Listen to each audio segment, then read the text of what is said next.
Assalamualaikum warahmatullahi wabarakatuh.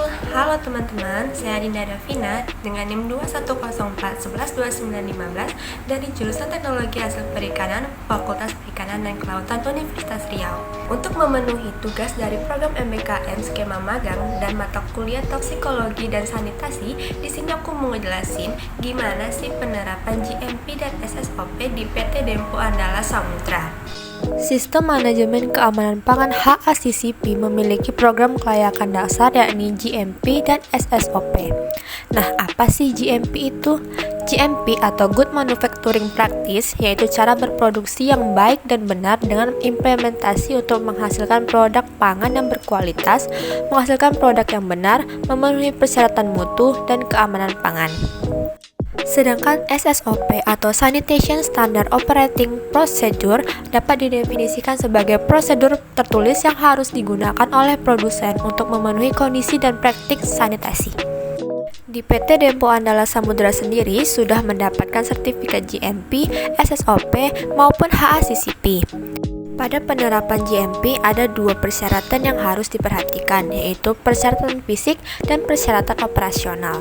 Persyaratan fisik seperti lokasi yang tidak boleh berada dalam pemukiman penduduk, tidak boleh berada dalam daerah rawan banjir, tidak boleh berada dalam tempat pembuangan sampah, dan lain sebagainya. Persyaratan fisik bangunan seperti bangunan secara umum didesain harus mampu menghindari kontaminasi silang. Secara khusus dinding harus kedap air, permukaan halus dan rata serta warna terang, pintu dan jendela terbuat dari bahan yang tidak mudah berkarat.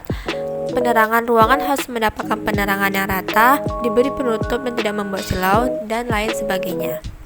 Untuk fasilitas harus memiliki sarana pembuangan limbah padat dan cair, memiliki tempat pembuatan es, tidak berada dalam kawasan tempat pembuangan sampah, dan lain sebagainya. Pada persyaratan operasional seperti seleksi bahan baku, di PT Dempo bahan baku didapatkan dari nelayan sekitar PPS Bungus yang sudah bekerjasama dengan perusahaan. Lalu pada penanganan dan pengolahan di PT Dempo Andala Samudra menerapkan sistem FIFO first in first out, yaitu ikan yang lebih awal datang akan diproses terlebih dahulu. Lanjut ke SSOP di mana terdapat 8 faktor kunci yang diterapkan di PT Dempo Andala Samudra. Yang pertama yaitu keamanan air dan es, di mana air yang digunakan di PT Dempo merupakan air yang berasal dari PDAM dan hanya digunakan oleh PT Dempo sendiri. Yang kedua, kondisi dan kebersihan sarana atau prasarana yang kontak langsung dengan produk. Di PT Dempo, setiap peralatan harus dibersihkan dan dicuci menggunakan sabun serta dibilas dengan air mengalir setiap digunakan. Yang ketiga, pencegahan kontaminasi silang. Di PT Dempo, alur produksi dari bahan baku hingga menjadi produk akhir diatur sehingga kemungkinan terjadi kontaminasi silang dapat dicegah. Yang keempat, pemeliharaan fasilitas sanitasi seperti pencucian tangan dan toilet. Di PT Dempo Andala Samudra terdapat 4 buah toilet. Dan di setiap toilet selalu disediakan tempat cuci tangan dan sabun cair. Selain itu, tempat cuci tangan juga berada di dekat pintu masuk ruang ganti dan pintu masuk ruang produksi, yang dimana tempat cuci tangan ini sudah dilengkapi dengan sabun cair dan tisu pengering. Yang kelima, perlindungan produk atau pengemas atau alat dari bahan-bahan kimia dan kontaminan.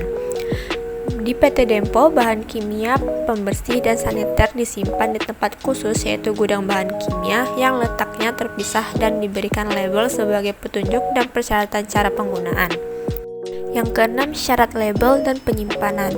Pelabelan yang dilakukan di PT Dempo Andala Samudra ini yaitu dengan mencantumkan isi, merek, asal produk, perusahaan produsen, berat, tanggal kadaluarsa, dan persyaratan penyimpanan produk. Sedangkan untuk penyimpanannya yaitu berada di cold storage yang dijaga kebersihannya. Yang ketujuh, pengendalian kesehatan karyawan. Karyawan wajib dalam keadaan sehat saat masuk ke ruang produksi. Jika dalam keadaan sakit, harus pergi ke dokter dan membawa surat keterangan sakit. Karyawan yang akan memasuki ruang proses harus melengkapi diri dengan pakaian kerja, tutup kepala, topi, masker, sarung tangan, dan sepatu boot. Karyawan tidak boleh memelihara kuku, kumis, jenggot, jambang, menggunakan cat kuku, perhiasan, dan aksesoris jam tangan dan lain-lain. Dan yang terakhir, pest control. Pengendalian binatang ataupun serangga di perusahaan ini dilakukan dengan baik. penggunaan insect killer di depan pintu masuk ke chiller 1, receiving room, dan ruang limbah. Setiap 2 minggu sekali alat ini akan dibersihkan. Selain itu, pagar atau tembok dibikin tinggi agar hama seperti anjing, sapi, kambing, dan lainnya tidak masuk ke lingkungan perusahaan. Sekian penjelasan dari aku. Mohon maaf apabila ada kesalahan kata atau kesalahan pemberian informasi. Semoga bermanfaat untuk teman-teman semuanya. Wassalamualaikum warahmatullahi wabarakatuh.